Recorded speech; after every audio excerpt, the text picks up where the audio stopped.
their recent history in drafting quarterbacks has not been good. Despite that, John Elway is not worried about another bad draft pick. Let's take a listen.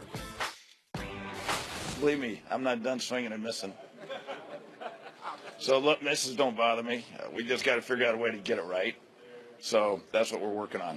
You know, obviously, we got to get better at that position. I think we're going to explore all options in free agency and see where that goes. And obviously, we get the 5th pick in the draft, too, so that'll all play into it. So we'll continue to, to look at all the options out there when it comes to quarterback. Shannon, how much pressure is on Elway? There's a lot of pressure on John. First of all, Skip, I do not believe that the swings and misses at that position doesn't bother him. I played with this man for 9 years. Turnovers bothered him because that was a mistake. Not only was it a mistake on his part, but he felt that it inhibited our ability to go score points. When you miss on that position, as a general manager, the best thing you can do is find that guy, identify him, bring him into your organization, and now you have him on a rookie contract, a la Russell Wilson, a la Carson Wentz. Now what it allows you to do, Skip, is to put pieces in place around them. So for the next 3-4 years, all you can do, because you don't have to worry about giving him that $100 million guarantee, because you got him on that rookie deal. Skip, he missed twice and bad. And so now what it forced him to do, now look, he's been great in the free agent market. Got Peyton Manning, got DeMarcus, got where to come, got to leave to come, got Darren Stewart to come. So he's been great in that aspect, Skip. But you can't miss at the quarterback position because that is the foundation piece. Through that, all things can be solved.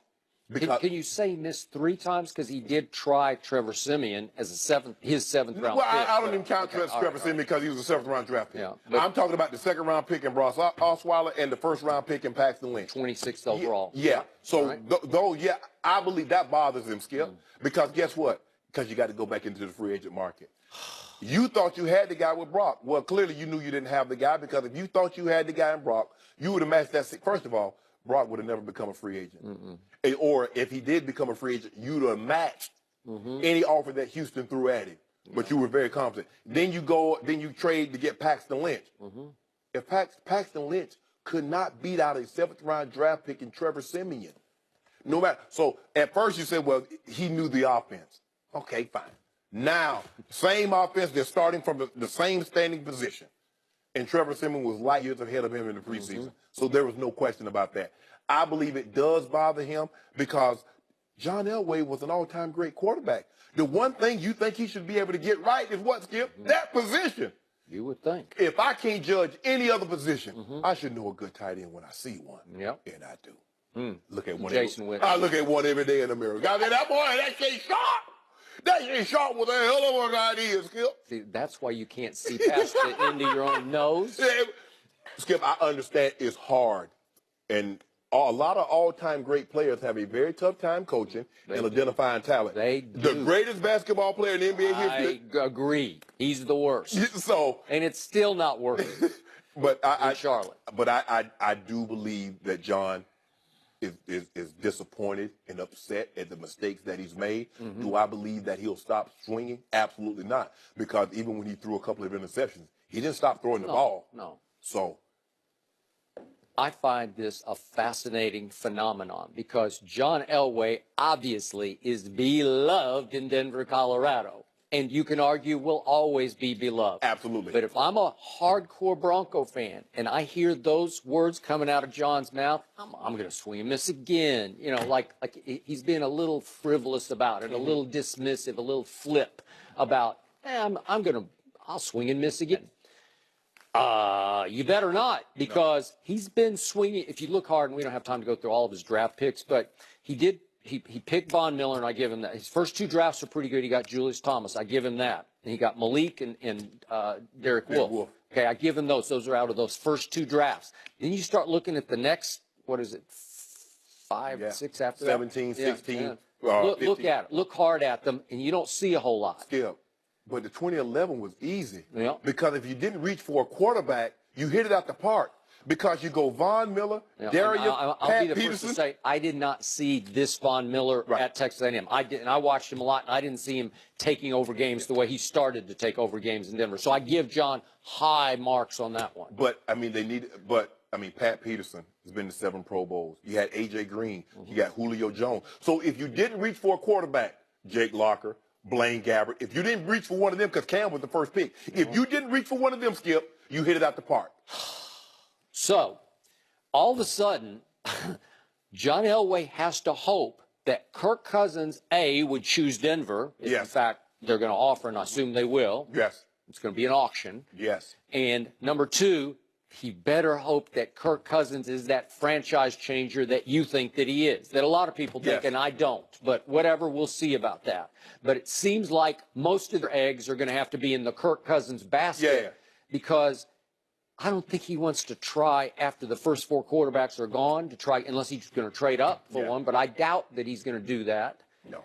And now we step back and look at this phenomenon that you mentioned, the Michael Jordan syndrome of great players trying to pick players. Usually, more often than not, they were so great at what they did that they can't see the forest for the trees because they just think, well, everybody can do what I did. Exactly. No, they can't. Nobody can. Yeah. And so look what just happened with the Philadelphia Eagles. Who built that bad team, man? I mean, that's a loaded football team, right? Who built it? Howie Roseman. And Howie Roseman played what? He played nothing. He played nothing. He didn't play in high school. He didn't play in junior high school, middle school. He didn't play in anything. He wanted, as a little kid, to be a GM, and he put all his eggs in that basket. He went to business school, and he worked his way up the executive type ladder, the internal ladder. And he learned the game sort of from the inside out. And look what he just wrought. That was a great job, man. And think about it, Skip. He lost the power struggle with Chip Kelly. He did for a little while. And then Jeffrey Lurie brings him back, and then voila. Voila. And it's hard, Skip, because that's the hardest thing is because they were so great. They want everybody to study, to practice, and do everything that they did. But everybody doesn't have that ability. If you look at the great coaches, Phil Jackson was just a guy. Pat Riley was just a guy. Now, you get an anomaly like Lenny Wilkins, who's a Hall of Fame player and coach. But for the most part, the great coaches, they didn't play, or they were just like marginal players. Look at Sam Presti, Kevin Durant, Russell Westbrook, James Harden. How?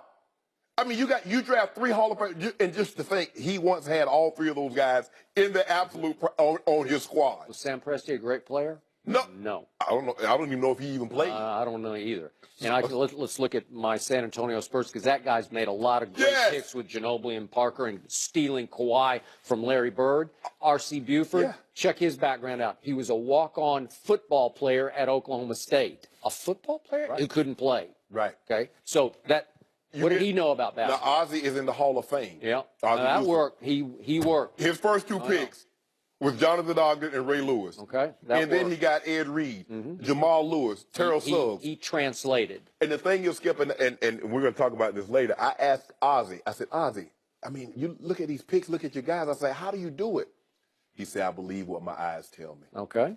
He said, Shannon, he always comes. He said, boy, I went down to Arizona State, and I saw Terrell Suggs with tights, no shirt, and track shoes run 4.8. I said, well, then what? He said, well, somebody got those 26 sacks. So either somebody was impersonating him, or that's the guy I wanted that could bend the edge like he could.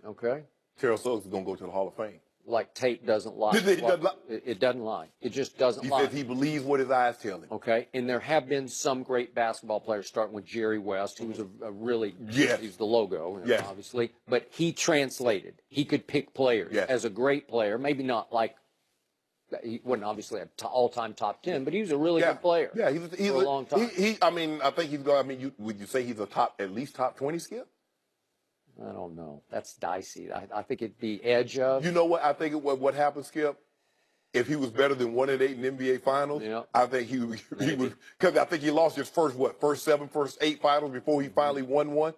But I mean, the dude averaged in the finals that they lost, and he what did he do? He's the only guy to win the finals, to be the MVP, and his team lost. Lose. But he was the one who said, that kid in the Philadelphia suburbs, that Yeah. Bryant kid, that Kobe. I'm going to get him. Yeah, I'm going to go get him. Trey Vladdy. Yeah. Okay. So he made a bunch of those kind of. Yes. So back to John Elway. He had it. Peyton kind of fell into his lap, Yeah. and I think great recognizes great and respects great. Right. And so Peyton basically knocked on his door, and I'm not using 2020 hindsight here because I was saying Peyton Manning's got a whole lot of MVP football left in him, but John was the one who said, "Welcome, come on." But how was he able to sign Peyton? Von Miller, Demarius Thomas, most of their young good players were on rookie contracts. No, that's so if you get these guys on a rookie contract, then you can put the pieces around it. Well, also, there's no Peyton Manning and free agency right now, No. unless you consider Kirk Cousins. Maybe you do, right? No, You've stop. got Peyton Manning written all over. Stop. But I believe he can get them to the promised land. He gonna be the Broncos Moses. He's gonna take them to the promised land. Did you hear that? He gonna be their Moses. Moses? So Well, that, Y'all gonna be so disappointed that with Red Kirk. Sea up in Kansas City is going to part. Right? Part. Yep. Okay, there we go. Well, he did say that they plan to use one of their formal interviews on Josh Rosen, so they're inviting him to the facility. Tannehill, man. One-on-one. Long as they don't get Tannehill, I'm good. Oh, we're happy to make that.